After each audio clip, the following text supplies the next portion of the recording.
நீதிமொழிகள் 11:10. நீதிமான்கள் நன்றாயிருந்தால் பட்டணம் களிகூரும், துன்மார்க்கர் அழிந்தால் கெம்பீரம் உண்டாகும் அப்படின்னு வசனம் சொல்லுது. நீதிமான்கள் ஒரு ஊர்ல தலையெடுத்து நல்ல நிலைமையில இருந்தாங்கன்னா அந்த ஊர் சமாதானமா சந்தோஷமா நிம்மதியா இருக்குமா? அந்த ஊர்ல உள்ள ஜனங்கள் எல்லாம் கலகம் இல்லாம, பிரச்சனை இல்லாம, போராட்டம் இல்லாம, பயம் இல்லாம, நடுக்கம் இல்லாம நிம்மதியா இருப்பாங்க, சந்தோஷத்தோட சமாதானத்தோட இருப்பாங்க. அங்க சந்தோஷம் பொங்கி வழியுமா?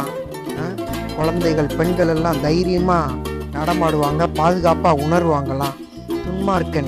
துன்மார்க்கன் இந்த பார்வோன் மாதிரி துன்மார்க்கன், சத்துருக்கள், ஒரு நாட்டுக்கே சாபமா இருக்கிற ஆட்கள், இந்த மாதிரி ஆட்கள் செத்து விழுந்தானுங்கன்னா சந்தோஷத்தோடையும் ஆனந்த சத்தத்தோடையும் ஆனந்த கண்ணீரோடையும் கத்தி தன்னோட உணர்ச்சிகளை ஜனங்கள் வெளிப்படுத்துவாங்க.